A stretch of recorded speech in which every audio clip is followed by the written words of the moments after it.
Very good. And yes, so I think I mentioned everything there. So, oh yes, and at the end of the session, we're going to have a virtual tour of the installations down at ABP. And so the link to doing that, Madhu will talk about in a minute. So over to the next slide, I introduced the speakers. I've been mentioning Madhu before introducing him here. So our two speakers are, first up is going to be John Durkan, the Environmental and Sustainability Manager from ABP Food Groups, who's been a great help to the project over the last few years. And then Dr. Madhu Murali, he's a research fellow in Trinity, is going to talk about the research development that we did over the years. And so I think we're going to go to John first. And so I'm going to hand over to Madhu. If you go to John's first slide, John is going to give us a little bit of perspective from ABP point of view, a generator of hot wastewater. Yes, good afternoon, everyone, and thank you, Angus, for the introduction. I'm John Durkan. I'm the Environmental and Sustainability Manager for ABP Food Group, and we're a large integrated business. Next slide, Madhu. We have a large number of facilities. We have 9 operational sites in Ireland, Poland, the UK, as you can see there. A huge operational pet food division called C&D Foods, a renewable energy division, and a protein division. So quite an extensive array of businesses. And obviously for us, it's about water, the resource of water, how we use it, and how do we manage it as best we can. Next slide. And for us, we have a resource efficiency program within ABP since 2008. It's called Doing More with Less. It does exactly what it says on the tin. It talks about using resources as efficiently as possible. And in this case, we're looking at the use of energy and the use of water. And when we talk about the use of energy, the use of fossil fuels in our scope 1 emissions to our direct emissions from our sites to generate hot water and steam for our processes. And in today's climate, and particularly since the uncertainty after the war in Ukraine, or with the war in Ukraine, et cetera, we see a huge, significant cost increase in our fossil fuel costs within our business. And obviously that has a knock-on effect on the cost of hot water as we produce it for our processes. But it also has an implication for us also in the carbon footprint of our organization. Next slide. So for us, it's about standards and verification. It's about ensuring that we are as sustainable as possible. We've used a lot of standards as detailed here to understand and to ensure that all our facilities are operated to the same standards. So for example, European water stewardship, we have multi-site across all of Ireland. It's a fantastic system to detail and to understand water stewardship within our business. It enables us to collect data that's pertinent to our operations and to each unit operation, and we need to understand that. Obviously, the Carbon Trust verifies all our numbers on a 2-yearly cycle. So when we talk about our reductions over since 2008, they're independently verified, and that's really important for us. And the Carbon Trust is an iconic and a brand leader across all the world. So our customers across the world recognizes the Carbon Trust as an organization that has great standards, both in terms of carbon and water and waste, and understands the importance of that verification. And obviously we use our own generic systems, 50,001, 14,001, and obviously, being a founding member of Origin Green, it's really important that we have a sustainability charter, and as part of that charter, we have a decarbonisation plan. Next slide, please. And essentially, this tells us our decarbonation strategy for the next 10 years. It's going to change. This is a 2-degree trajectory strategy agreed with the SBTi through the Carbon Trust, and obviously we're back in resubmitted to them for a 1.5 degree. So the important part here is the 27% scope 1 and 2 emissions. Because ABP utilizes green energy, the 27% is on our scope 1 emissions, which are emissions directly from on-site sources, and in this case, our boilers. And we know when we get a 1.5 degree trajectory, that 27.5% is going to go closer to 49%, or even closer to 50%. So we need to decarbonize our business to the rate of 50% in the next 10 years. And that's really a huge challenge for a business for us. And the challenge is, what alternative non-fossil fuels have we to generate that heat and steam that we need? Or what other opportunities exist for us as a business to reduce that carbon footprint by 50% by 2030? And that's really important. And you'll see some of the other strategies that we have: 10% water reduction in terms of resource efficiency, 10% less energy, obviously the 50% food waste, our waste packaging, and also our biodiversity, and to plant 10,000 trees per annum across our estates, but also in our supply chain, so that we can make a significant impact on that. So obviously the scope 1 emissions are the ones we're going to talk about today, and we'll go to the next slide, please. So we need to understand where we are to get net zero. Net zero in terms of how do we reduce our packaging, how do we make it into a circular economy, how do we use more recyclable materials within our supply chain and within our processes, and how do we maximize our recycling rates for packaging. But in terms of manufacturing, we have obviously procured green energy, and now we need to look at that low carbon area, low carbon energy, low carbon plan, and we need to look at electrification. But first and foremost, we have to go back to basics, and basics for the last 10 years was making sure we operated our plants as efficiently as possible, hence 50,001, but also hence the need to reduce and set targets.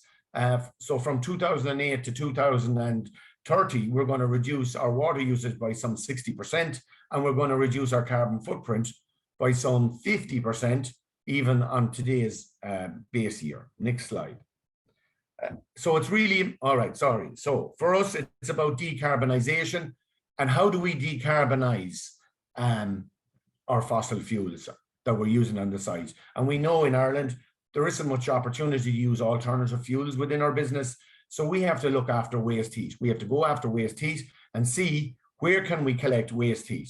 We have opportunities in our fridge plants and our refrigeration systems and the use of heat pumps, et cetera, to bring the temperatures up to workable temperatures. And obviously one area that has significant amount of heat that we're going to hear Madhu talking about later on is our wastewater, because we use significant quantities of hot water, 45, 65 and 90 degree water and steam. And as a consequence of that, that wastewater contains waste heat. And waste heat is heat that's dumped, and it's dumped in our wastewater. And Madhu has been looking at techniques and technologies to recover that waste heat and to put it to some use within our facilities to reduce the carbon footprint. Hence such an important project. And obviously like to thank Dwr Uisce on the project and working with ABP over a number of years. We've learned a lot from each other in terms of the processes, the difficulties, which Madhu is going to talk about. But there is also significant opportunity here for businesses to look at that waste heat and to look at the opportunity of recovering it. So I'm going to hand you over to Madhu, I think, next. He's going to tell you of the trials and tribulations that he had with ABP and with waste heat recovery from wastewater. And over to you, Madhu. Thank you. Thanks a lot, John. Thank you very much for presenting. It was lovely to hear from John. Thank you very much for the introduction, as always. Hi, everybody. As everyone said, my name is Madhu, and I'm here to talk a little bit more about what we've actually learned in terms of the resource that's available in the wastewater at meat processing factories, and also talk about how we've gone with trying to recover the heat and the potential for that. I've sort of broken the presentation down into three main parts. So we'll do a little bit of background on why the motivation for this work and how wastewater heat recovery happens as a process. Then we talk a little bit about the resource that's available and some of the results from our resources and testing and experimental and field work. Finally, a quick couple of next steps on how we're going. And then finally, we'll do the 3D tour for one of our case study sites. All right, let's get started with the background first. So one of the main things that drove this research is the low amount of heating that's renewable in the EU. So there's overall in the EU, only 22% of the heating is renewable. And in Ireland and the UK, it's closer to about 6.5 to 7.5% of the heating that's renewable. So that's significantly below the EU average. Of the percentage of heating of energy that's used for heating, the food and beverage industry consumes about 7.3% of the total energy expenditure. And in the last 5 to 6 years, we've come to realize that there's a lot of potential for heating in wastewater, and it is recognized as a renewable source of heat since it is generated quite continuously and very renewable, some would say. So why would we look towards wastewater heat recovery as the option to reduce that renewable heating? It's, as we said, it's 40% of the energy is used to generate heat. That's a significant amount of money that's spent. So that's 40% of that 7.5% energy use expenditure overall is used to generate heat. As a renewable energy source, wastewater heat recovery, we produce a lot of carbon emissions associated with heating. And finally, as John mentioned, there's a lot of uncertainty in fuel pricing now with global markets. So it's a big advantage to have a resource that's locally generated, let's say, as for our heat recovery.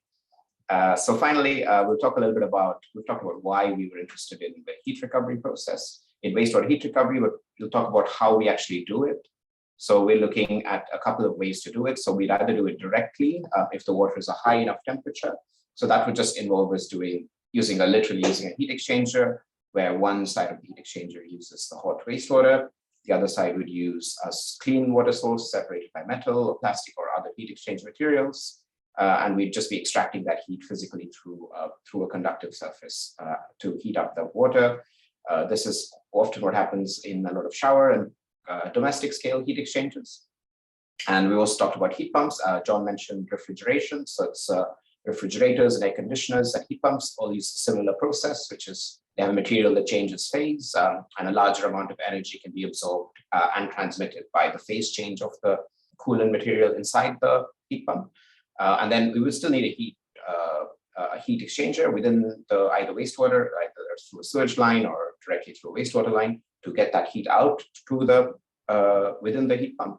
But so we call this method as the indirect method. So those are the two main ways that we get the heat out of the wastewater.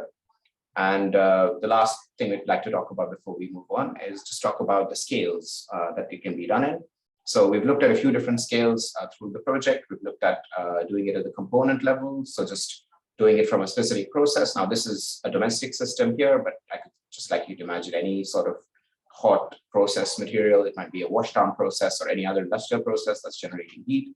So we could look to recover heat directly from the process itself, or we could do it a little bit further along the line where a multitude of processes are combined, look at it a little bit in a larger scale where a whole proportion of a site might be involved, and finally looking at it at a treatment plant scale.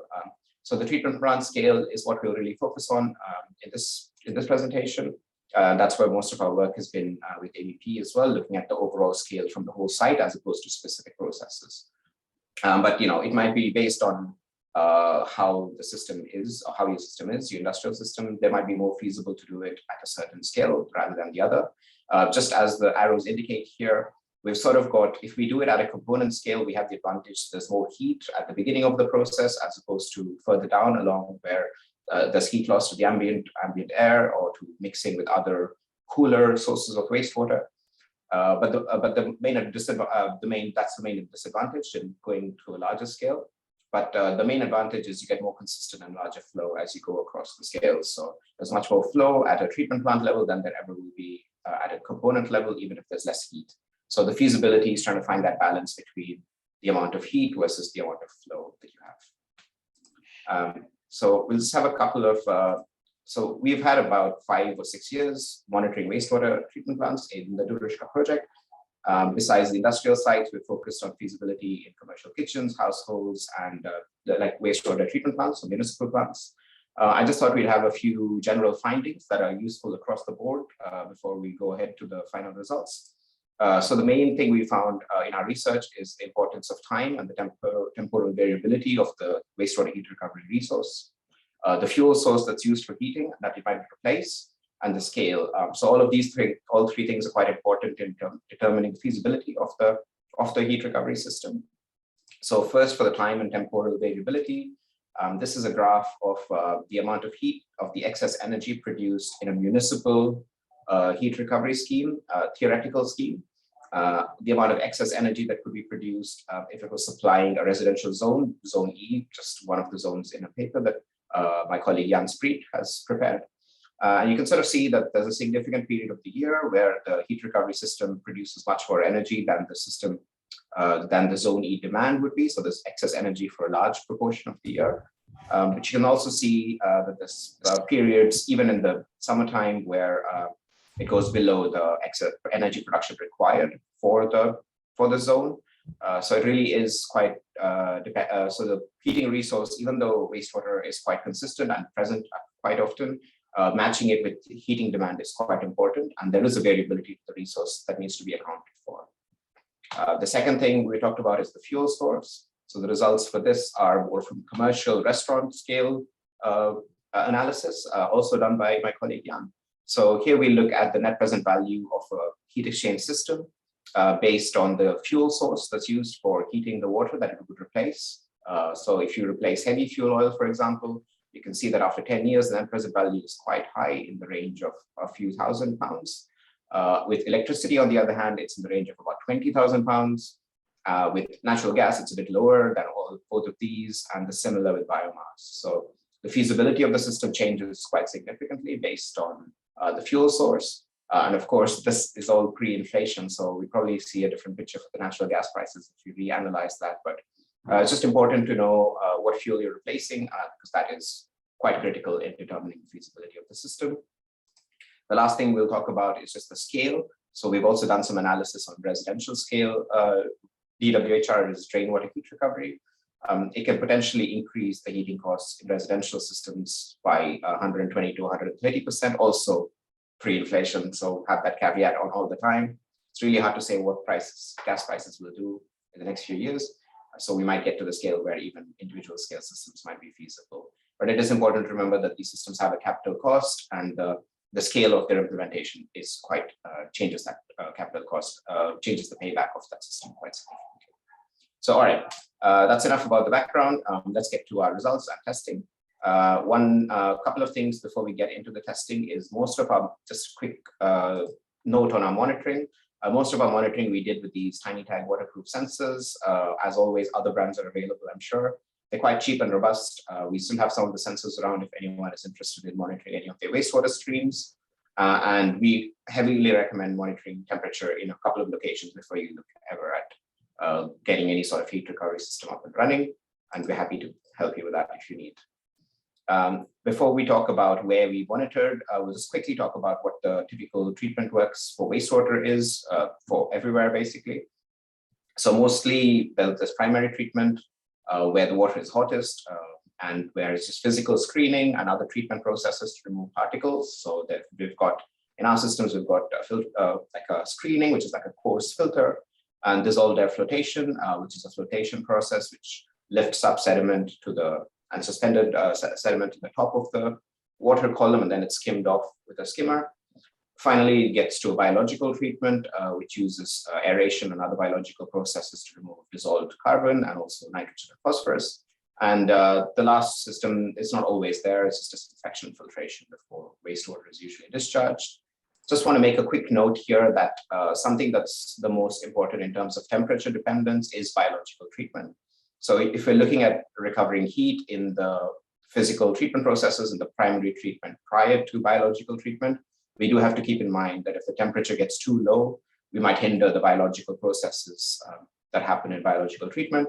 So probably the safest place to remove the wastewater is probably past biological treatment, but it also there is also significantly less resource usually, which we'll see now after we show you some of our monitoring results. All right. Let's get to the monitoring results now. So, all right, so we've got the first site, site one. So it's an ABP meat processing plant and it uses heavy fuel oil for water heating. That really helps with the feasibility of this system. It's got an on-site wastewater treatment plant. I think that treats about 300 cubic meters of wastewater per day. You can see the water is quite hot. There's literal steam coming out here into the January air. We monitored wastewater temperature. This was one of our initial sites that we did some testing at. So we've got 15 days of monitoring here at the inlet of the treatment plant, the outlet of the treatment plant, and in the dissolved air flotation tank outlet, which is what the picture shows you here. As I said, the dissolved air flotation is a process to remove suspended sediment by flocculating and moving them to the top of the water column where they can be skimmed. So the full results for the site 1 are here. So you can sort of see we've got about 15 days of monitoring, as we said. There, as you can see, it's very periodical because it really depends on the monitoring, on the operating times of the treatment plant, of the processing plant. So it usually runs at, say, the plant runs from like 6 a.m. to 8 p.m. or so, but the peak operating hours are probably between 7 to 3 or 4. And you can sort of see that it goes to peaks of up to 35 to 40 degrees for the wastewater, which is very, very good. So that's right at the inlet of the treatment plant. I think the first few days there was an issue with the DAF plant monitoring, so we got some off results there.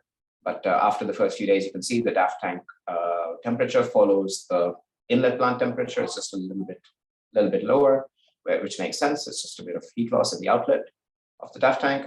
Finally, the outlet of the whole treatment plant, it's out here with the blue sign there. And you can see it remains relatively stable between 10 and 15 degrees. So that's a significant amount of loss of heat from the inlet to the outlet.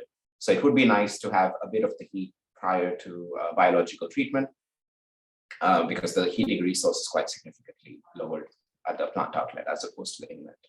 Also keep in mind that this monitoring happened in January, so the heat losses are a little exacerbated. So in summertime, we'd expect to see less heat loss. And that's also one of the reasons why we monitor it for a longer period of time in the second site, which we'll get to in a couple of slides.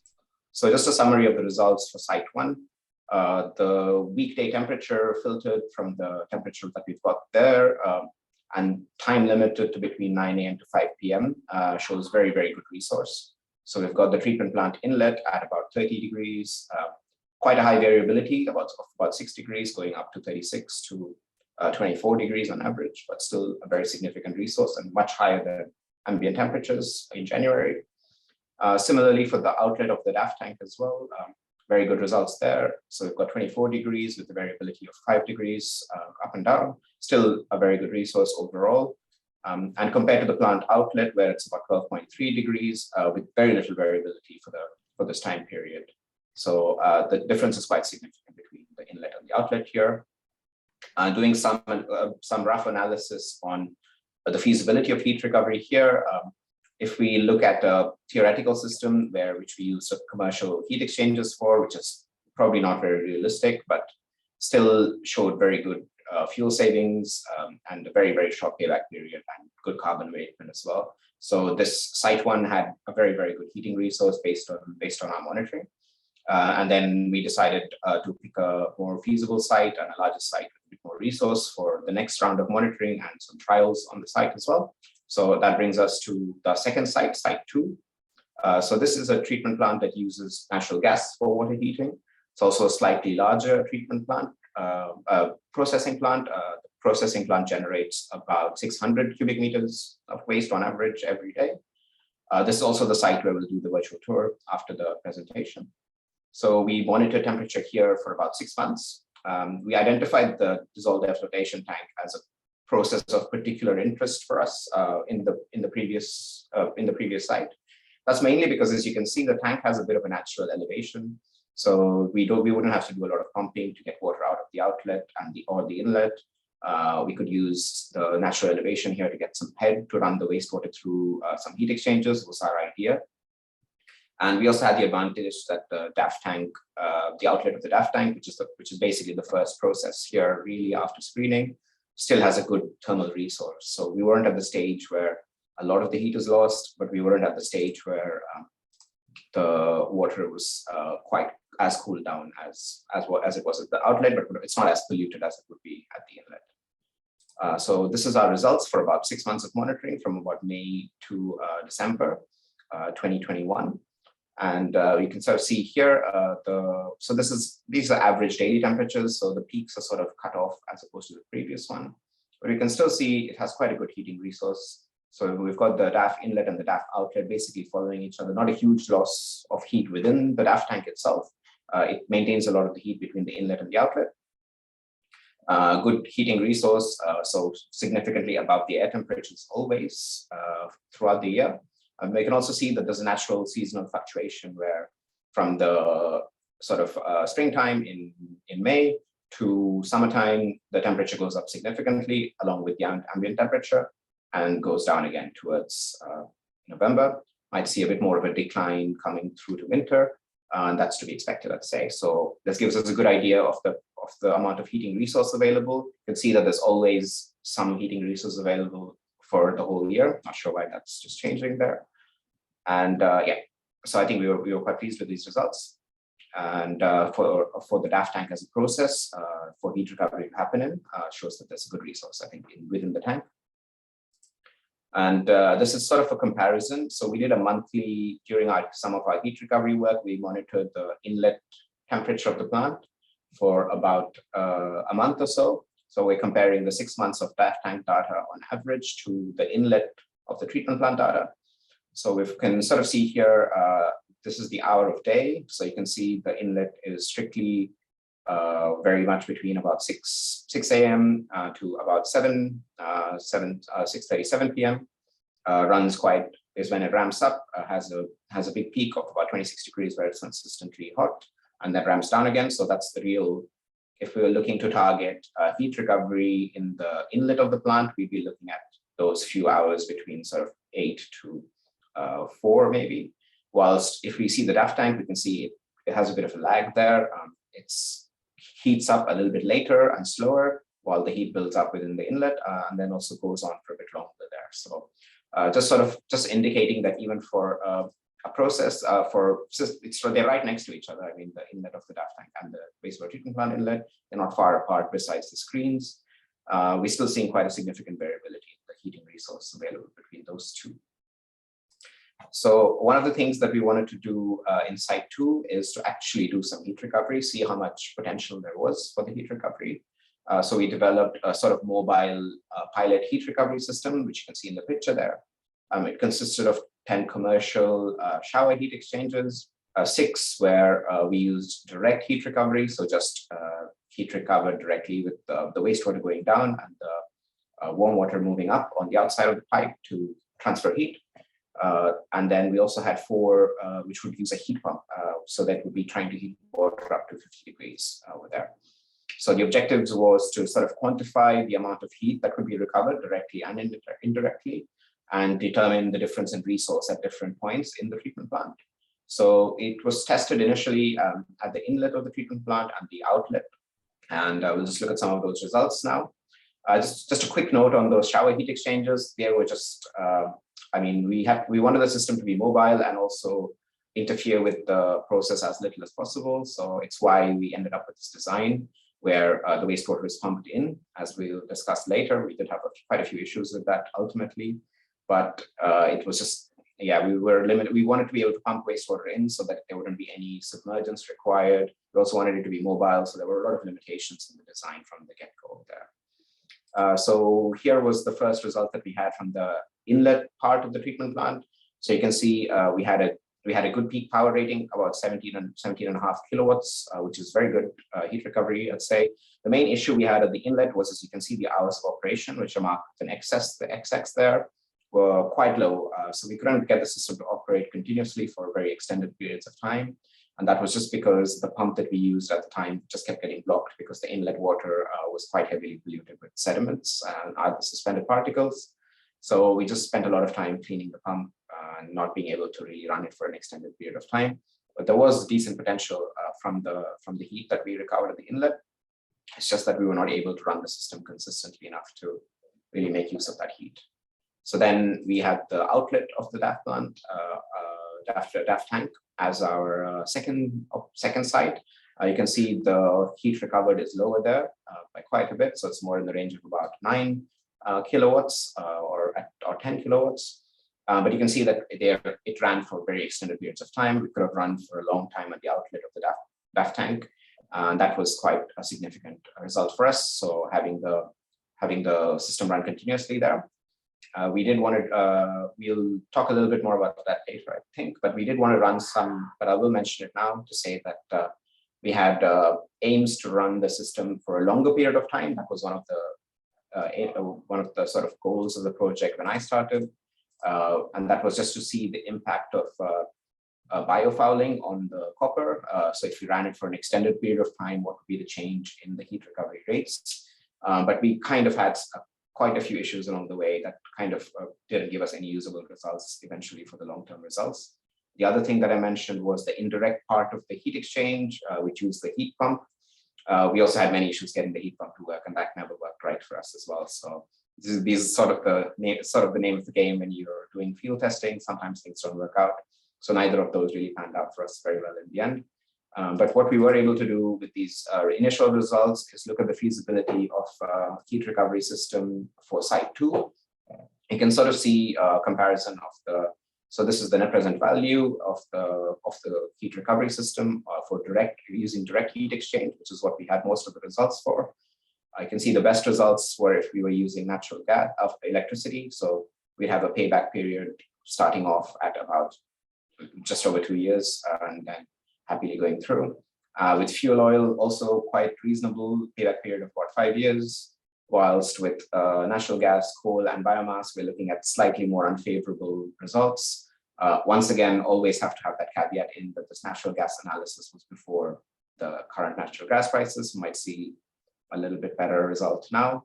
But ideally, we'd be looking at a payback period closer to the range of 5 to 6 years or lower, because at about 8, 9, 10 years, we're probably looking at replacing the system itself. So having a payback period then isn't really very feasible for the system.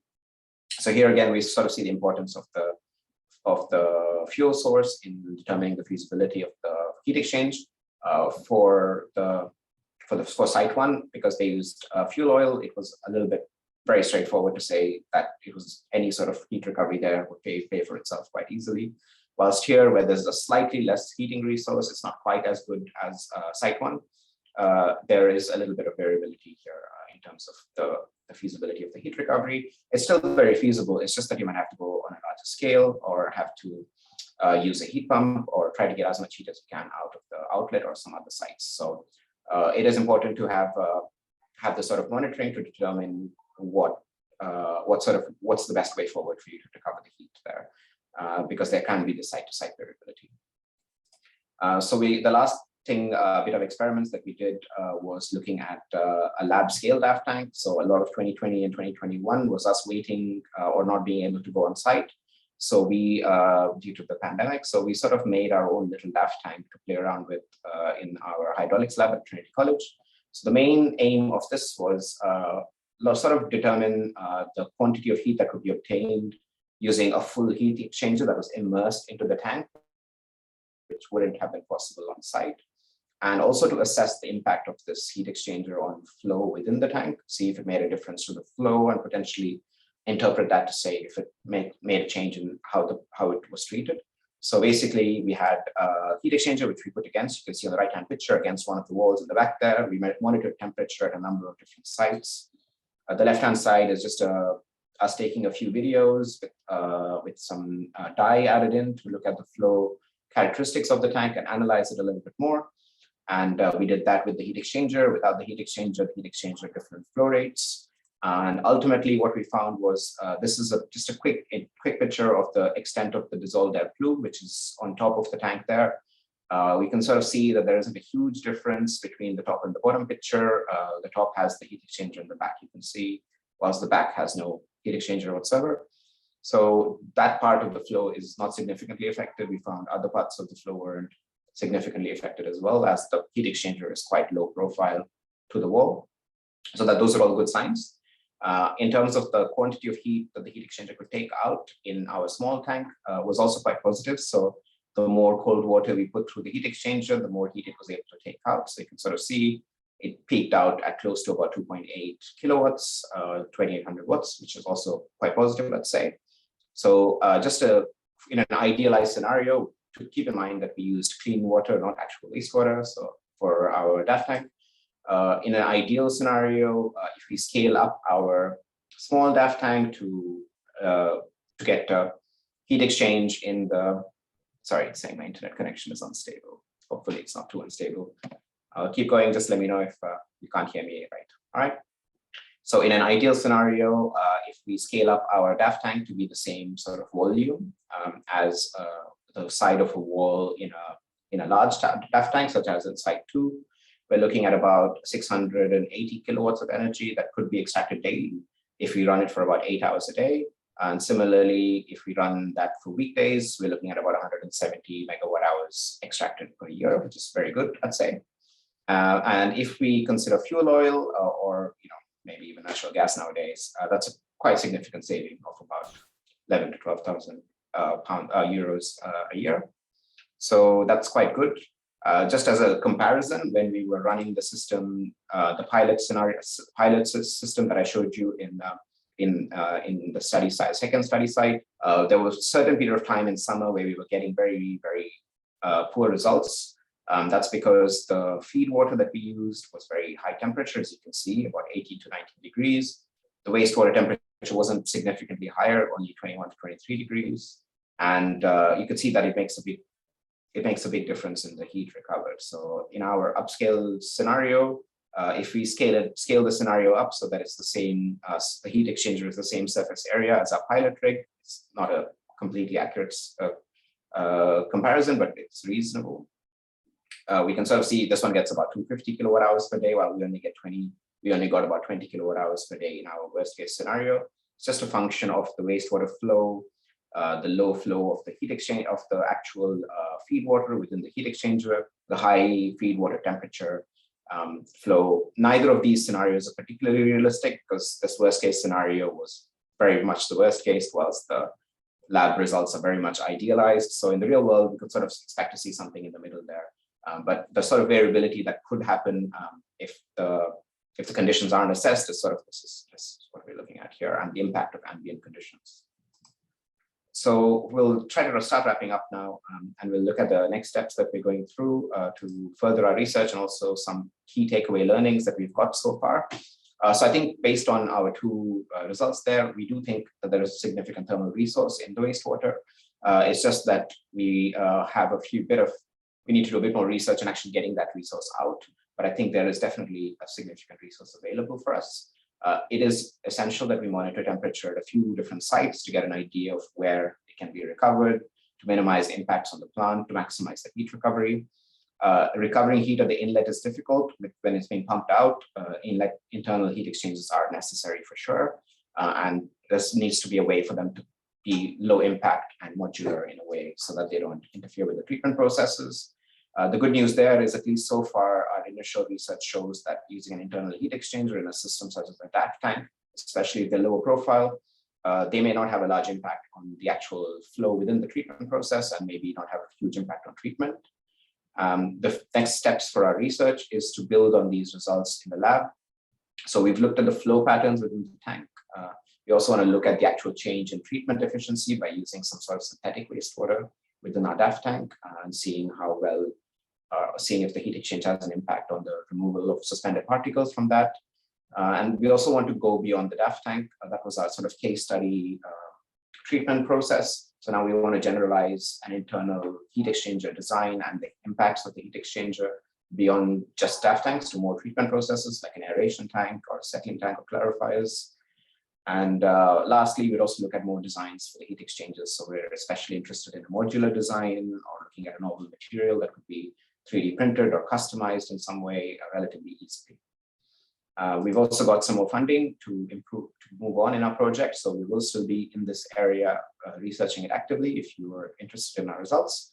So we've got the Science Foundation Sustainability Challenge Award, which will focus a little bit more on the global south. So we'll be looking at Zambia and the meat processing industry in Zambia and what the potential there is for heat recovery.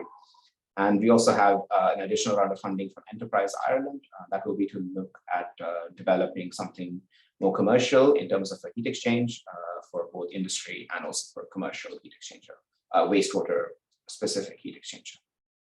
I would like to thank you all for listening. This is basically the end of my presentation. Some key acknowledgements is the ERDF's Interreg Ireland Wales program through the Dwr Uisce program, through the Dwr Uisce project, who gave us our main research funding. Jan Street, who was very critical in the work, a lot of the work that I presented are his results. and he did a lot of this work on both the assessment and developing the pilot heat recovery system. I'd like to thank everyone at ABP Food Group. They've been very cooperative and helped us out a lot throughout the whole project. People on site, especially Fergus, John Durkan, and of course, Jonathan Hickey. So all of them, big thanks from us. And of course, people at the college from the technical and research staff, and everyone else who was involved in Dwr Uisce. And just a quick bit of references if anyone needs anything there. And we'll stop there for questions. Yeah. And then we can move on to the tour after that. All right. Thanks, everyone. So please fire away with your questions. Thanks a lot for that, Madhu. There's one or two questions in the chat already, but and thanks also to John for the presentation. I think together they present an interesting need and opportunity. Before we go to the questions, so the 3D tour, we'll do that after, or maybe a few questions. Is that your thinking? Yeah. Okay. So the first question I see in the chat was from Cormac McKay, and he was asking about whether they were considering this in the context of district heating as well for neighborhood, industry, and domestic premises. So I'll maybe answer that one. Cormac, is that so the context of what Madhu was presenting there was focused really on the food processing sector and for heat recovery for a specific enterprise that would use that heat themselves directly. As part of the Dwr Uisce project, sort of before this, or maybe in tandem, we also looked at all of the various scales of where you would recover heat. And so you can think of like the domestic scale, the shower that you could have in the morning, most of the hot water goes down the drain, or similarly in things like restaurants and so on. So there's lots of areas where waste heat is generated. And when Madhu was presenting the different scales, there was a particular slide showing the component level and the building level and the wastewater treatment plant level. It turns the amount of energy is sort of the product, more or less the product of the difference in temperature that's available and the amount of flow. And when those two are produce the most energy is in municipal wastewater treatment plants. So of all the studies we did, that is where you have sort of megawatts of waste heat there, even though it's the furthest away from the temperature, it's still a little bit higher than ambient. So there is a lot of potential for that to recover energy there, but there isn't sufficient use for it at the site. And so we're to try and recover that. You would need district heating to make use of it. So we did some studies on again, if you look on our website, you can find some papers. For example, we did a case study of one of the wastewater treatment works in Tullamore, and the amount of energy that was available there was much larger than what the wastewater treatment works could use. But you would need some sort of a district heating network to bring it to the local energy need. And we did have some discussions also, Madhu, if you remember, with Dublin City Council about the same idea down in the Docklands area. So they were using the plan there was to use the incinerator for the source of that heat. But certainly the Rings End treatment works could complement that. I believe that's going ahead. I think that is going ahead to have neighboring. Yeah. That project with the Rings End at least is going ahead for district, or I think there's might be apartments or something that might be using the heat, and also other industry around there might be using the heat. Okay, so the next question was from Martin Kiley, and he was asking about the change or drop in temperature in the DAF cell affect the solid separation in any way. So we don't know that well, we cannot say that for certain. I think Madhu would be the best. So what we did at ABP was we took, if you imagine, as a first exploration, we were taking a little bit of the wastewater out of the DAF tank, running it through a sort of a mobile experimental rig to see, well, how much heat could you get out of it, and then putting it back in. And so the wastewater treatment was unaffected because we were taking like a bypass and then returning it to where it came from. And we tried in the lab to simulate that. You know, if it wasn't for COVID, we probably would have tried it in the field, but we tried in the lab when we didn't have access to look into that. Now, it doesn't appear to make difference to we tried to design the heat exchanger in the lab such that it doesn't interfere with the flow within the lab model, but we are yet to get to the point of using simulated wastewater there. So we can't say for absolute sure, but we're trying to avoid that. Yeah, I think we will be doing a bit more experiments to determine that properly, Martin. But I think we'd say that it shouldn't have too much impact on the solid separation as long as we keep the heat exchanger relatively low profile. And the other small advantage is that the solubility of air in water improves with the lower temperature. So removing the temperature might improve the amount of dissolved air in the system for a similar system. So it might balance out. If it has a small impact on solid separation, we might be able to introduce a bit more dissolved air through the lowered temperature to make up for it if you're recycling the wastewater at the end. And also remember, DAF unit is used to remove fats, oils, and greases. That's one of the main principal uses of it. And the lower the temperature in the DAF, the solubility, those oils, fats, and greases will reduce, and the DAF will become more effective at removing fats, oils, and greases at lower temperatures. Yeah. Thanks, John. Yeah, good point, John. So we also tried out the same idea, I guess it's in a different setting, but in grease traps for commercial kitchens. And again, recovering the heat from the grease trap makes the grease trap work better, as well as recycling the heat. Same or related principle. So the next question we have was from D. Ronan, and he was asking, at what temperature does it affect the biological side of a treatment system? So yeah, I'm happy to take that question. Yeah, go ahead, Madhu. Yeah, so I think the widely quoted number is about 15 degrees as Celsius. So below that is quite often taken as a cutoff point. I think that's probably generous for some systems and probably not so generous for other systems, just because there's such a variety of biological treatment systems that it's hard to say for sure. It probably also depends on how open the system is and how much heat loss happens during the aeration or other processes. So it's quite variable site to site even, I'd say. But overall, like a good general number for that biological treatment is 15 degrees. There's a couple of new papers that suggest you could go a bit lower. It's just mainly for, I think, denitrification is the biggest temperature related process that's affected by going below 15 degrees, at least theoretically. That's what they say. Okay. Yeah, and for similar reasons, we have avoided trying out the idea in biological treatment processes for the moment. We've been further upstream. Okay, so then Cormac, another question from Cormac was more just wondering if there would be enough waste heat at the large ABP factories for micro district heating systems. I think that probably whatever heat we could recover there would be totally used by the energy demand within the factory. I can't see it being enough to have something spill over. I don't think that there's enough of that. And I think it sort of depends on the density of housing around as well, because I think at some point, even if they weren't interested in using the heat within the factory, transporting it is a big cost in insulated pipes to somewhere where there's enough demand for it. So yeah, it's not like yeah. If I don't. Also, if you were trying to let's say take waste water heat recovery, I'm not sure whether it would the economics of that would support making a district heating system. You'd have to make that system for some other reason, and then use this waste heat as an input to that. But it wouldn't justify that cost on its own, because I imagine the cost would be very large. Okay.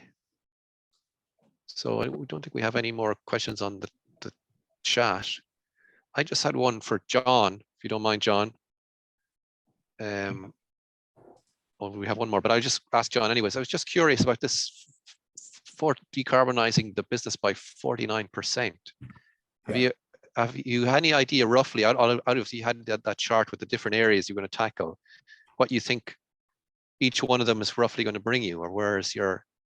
Right. So to remove We believe it'll cost us in the region of 100 million in the next 10 years to decarbonize by 50%. So we have costed, we've identified areas. So not all facilities will have waste heat recovery. The big fridge plants will have, there's a potential there with wastewater as well. So at the moment, if we put in heat recovery off refrigeration and we put in heat pumps from the refrigeration plant, using the fridge plant as a source of waste heat, we believe we can reduce the carbon footprint of our site by some 50%. Okay, so step one is recover all the waste heat as possibly we can within our organization. And then we're going to have to start looking at other fuels, more than likely, to try to get the other 50%, like bio LPG, biogas, but that's 2030 to 2040, as opposed to 2020 to 2030. So the first thing here is, one, be as efficient as possible, don't waste heat. Two, any waste heat we have, try to recover it through the appropriate technologies. But for us, in a lot of our businesses, we have a lot of steam, and there is no heat pump yet efficient enough to deliver steam at 3 or 4 or 5 bar for us. So we're going to have to look at biomass. We're going to have to look at other fuels there to deliver that in our system, be it 2030 to 2040. Okay, great. But like, we're all on this decarbonization journey. We've actually signed up to it. Obviously, all our supply chain is signed up to it in terms of the retailers and distributors and the like. And obviously now, you know, the other part of the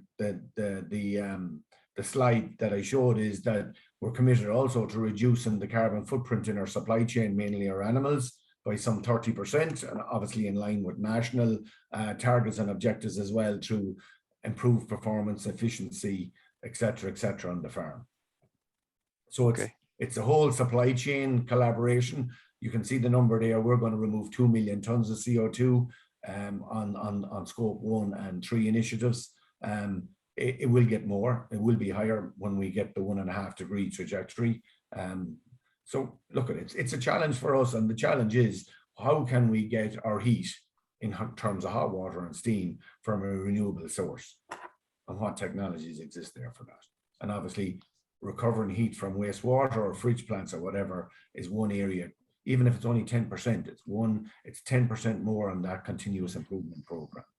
That's all. Okay. Excellent. Yeah, thanks for that. All right, Madhu, maybe we'll go to.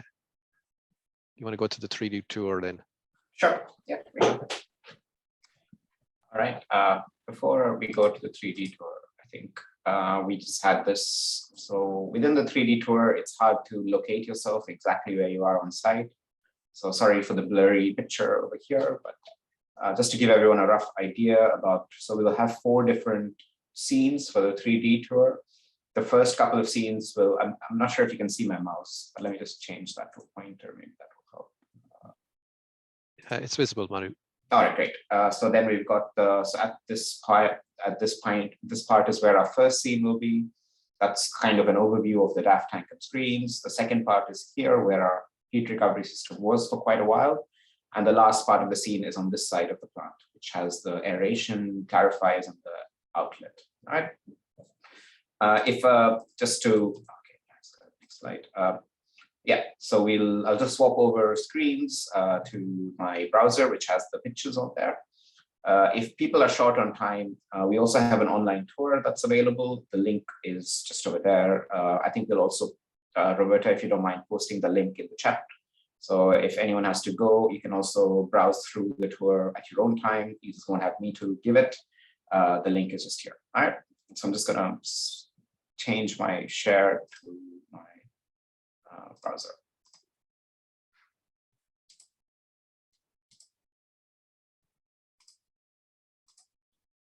All right, there we go. So that should, hopefully everyone's getting a clear view there. So this is the first scene that I was talking about. So this is a very familiar site to me, a little paddock there, and this is the start of the treatment plant at ABP. The second site.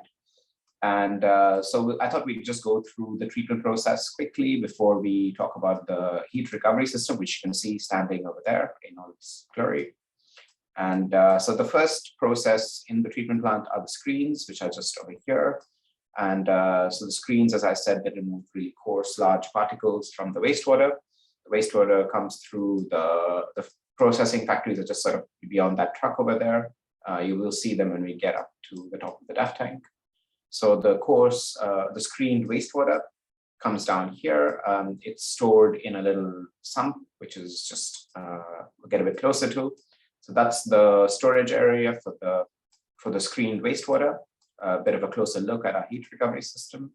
We'll come back to it and have a bit of more of a discussion about the actual heat recovery system and what we did. So the wastewater gets pumped out through these pumps just over there.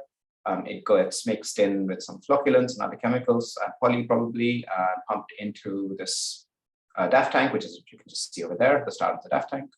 It goes through the DAF tank, the dissolved air lifts up the oils and grease, as John said, probably a lot of particulates as well, and it's skimmed off the top. So from the top of the DAF tank, we can sort of look through here. So that's the next scene. We're on top of the DAF tank. You can see the DAF tank top is covered, lots of moving parts. So the top of the DAF tank is just skimmed through, and it's kind of this sludgy, oily thing is collected, pumped out to here, where it's thickened, then stored in the truck that you saw there before it's transported off site. So once the water goes through the DAF tank, it gets transported for biological treatment to the other side over there. And here you can sort of have a better look. You can see that there is the factory there, so the processing factory. There's one block of buildings there, and there's another block behind this whole big machine over there. I believe that is also another processing factory owned by ABP, which does pet food and other sort of processing. And they also discharge some wastewater to the treatment plant, I believe. And let me just get to the next final site there. There we go. And this is the last site. So you can sort of see the DAF tank is sort of over there, and we've come down to this side of the site. So what happens after the DAF tank is it goes into this sort of big tank that you can see over there, where it's held. That's an anoxic tank. Just having a low aeration and low oxygen for a while helps with some of the removal of some of the nutrients. That stays in the tank for a while, and then it's transported to a few different places, few different aeration tanks. You can see it getting aerated right here. And there's a couple of other aeration tanks, one on that side and another one which is quite far, you can't really see it. And finally, there's a couple of clarifiers where the biological sludge that develops in these aeration tanks is settled out and removed. They're on this side of the tank, past the behind that white tank over there. And finally, over here, we've got the outlet of the treatment plant, which is just over there. So we'll go back to our heat recovery system. Just a quick note on the DAF. So we monitor temperature on the outlet, which is this side of the DAF, the side that we're closer to of the DAF tank, and in the inlet over there on the other side. So there isn't a huge amount of heat loss within this tank. It's probably well insulated with all that oil on top of it. And all right, here's the heat recovery system now. At the moment, when the photo was taken, it's probably still there now. The tank was, the heat recovery system was running and trying to recover heat from the screened wastewater, which is down here. Now, you might remember me saying that we had a lot of operational issues with this wastewater initially, with it blocking up the pumps. So we got a bigger pump to try to help us with that, and a better pump to help us with that issue. We'll talk about that in a while. The other place that we ran the heat recovery system was from the outlet of the DAF tank. So you can see that there's a natural nice drop from the DAF tank there. What we were doing was we had a pump going into the outlet area of the DAF tank, pumping water into this top part of the heat recovery system. You can sort of see it splits out into the 10 different heat exchangers from the top. And then it flows through the heat exchangers. The feed water that we use flows up through the heat exchanger, collecting that heat. And then the wastewater was discharged back to this pit. The issue we were having was we were pumping out from the outlet of the DAF tank back to the inlet of the DAF tank, and our flows were not insignificant. So that had quite a big impact on the amount of flow. So we were essentially refeeding some of the treated water back in. more chemicals were consumed, a lot of issues, additional issues in pumping and what's going on there. So so that wasn't a great situation to have long term, which is why we ended up having to use this as our main source to get as much heat as possible, and also to have that not have that issue. We did attempt at one point to pump in and out from the outlet of the DAF tank, but the main issue there was that this system got pressurized, which wasn't designed to, and there was all sorts of loose fittings, etc., which were making the system untenable.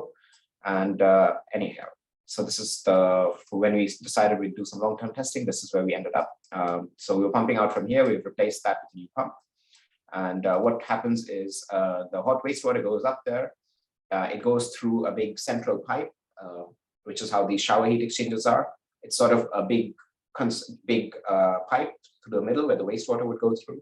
And it has a smaller outer concentric pipe, which is where the feed water would go through to absorb heat. So there's sort of like a copper pipe in between. So it's like a pipe within a pipe. And the heat exchange happens through that internal copper heat exchanger.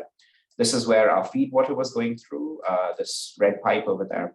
You can sort of see it splitting off, one going into the direct heat exchange part of the system, and one going into the indirect heat exchange, which uses the coolant.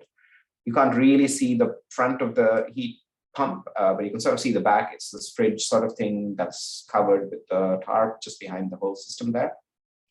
And that's the coolant tank for that heat pump. What would happen was the wastewater would come through, the water would go through, get separated, flow up through the wastewater, recover heat, and flow back out through this yellow pipe that you can see and back into the sump again. So what we did was we measured a few key processes and parameters to determine how well the heat recovery was going when we ran the system. So the main things we'd look at were the incoming temperature of the wastewater, so the inlet temperature coming into the top of that tower there, the temperature going out, so the temperature going out here back into the sump, so looking at how much heat was lost. And similarly for the feed water, we'd be looking at the heat gained. So we were looking at how much the temperature of the water going in was and what the temperature of the water going out was. And the other main parameter, of course, is the amount of water. So we did like a flow rate for both water sources, the feed water as well as the wastewater. The feed water, we use these energy meters that you can sort of see there. They do a combined flow and temperature measurement to give you an estimate of the actual energy gain. For the wastewater, we had a few thermocouples and a few assorted bits of data measure of sensors measuring the temperature.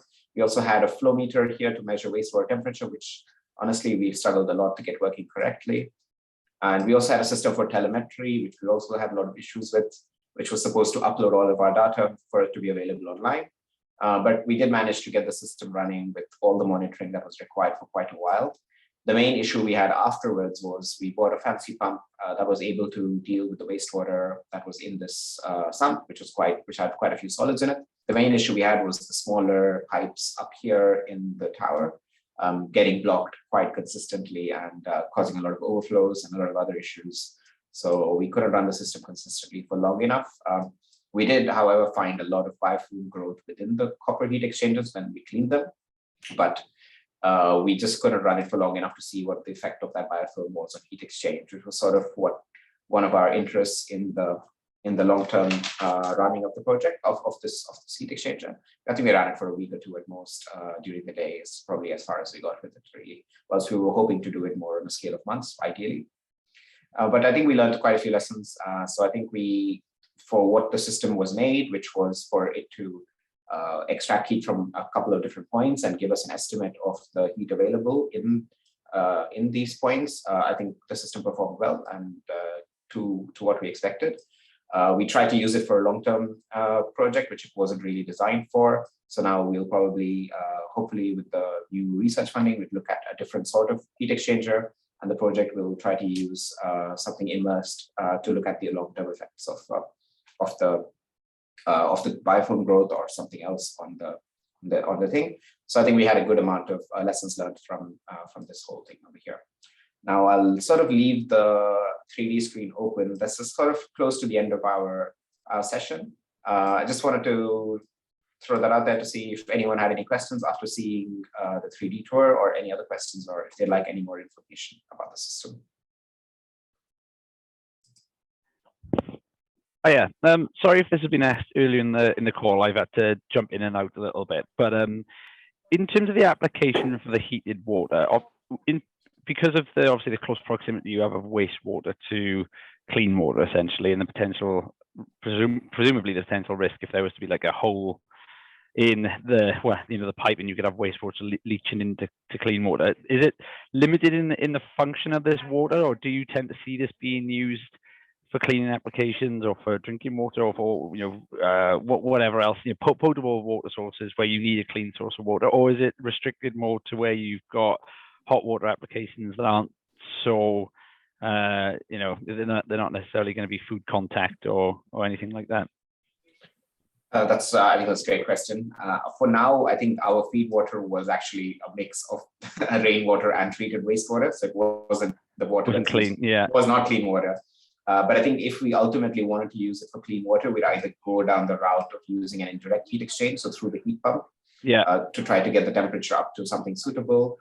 Or we could also use like a double system. So there's a sort of double barrier. So there's like a buffer, yeah. Yeah, so we use one heat exchanger within the system, and then we have another heat exchanger. So the water that's actually used for the heat exchange isn't the water that makes sense. Yeah, so I think that would be the ultimate system. Sorry, John, I see you're unmuted. That you have anything to add to that? Yeah, you're correct. There is that risk, and therefore you'd use another loop on the heat exchanger to prevent that cross contamination if it ever was to arise. Presumably that would slightly lower the efficiency as well, then, because you're adding like another loop into the system, is it, lads? It does. It lowers the efficiency, but risk is much more important to take. Yeah, you can't. You will lose, and I'm only through a heat exchanger. If you're obviously the next one could be a plate heat exchanger, which would be very efficient at heat transfer. You might lose 5% or something like that at the heat again. Okay, so it's not major then. So you still get. Okay. Yeah, because you could go on to a much more efficient heat. Like obviously, it's the surface area that determines the heat exchanger. Mm-hmm. So a plate heat exchanger is really efficient at transferring heat across from one liquid stream to another. So you use a plate. Great stuff. Thanks, lads.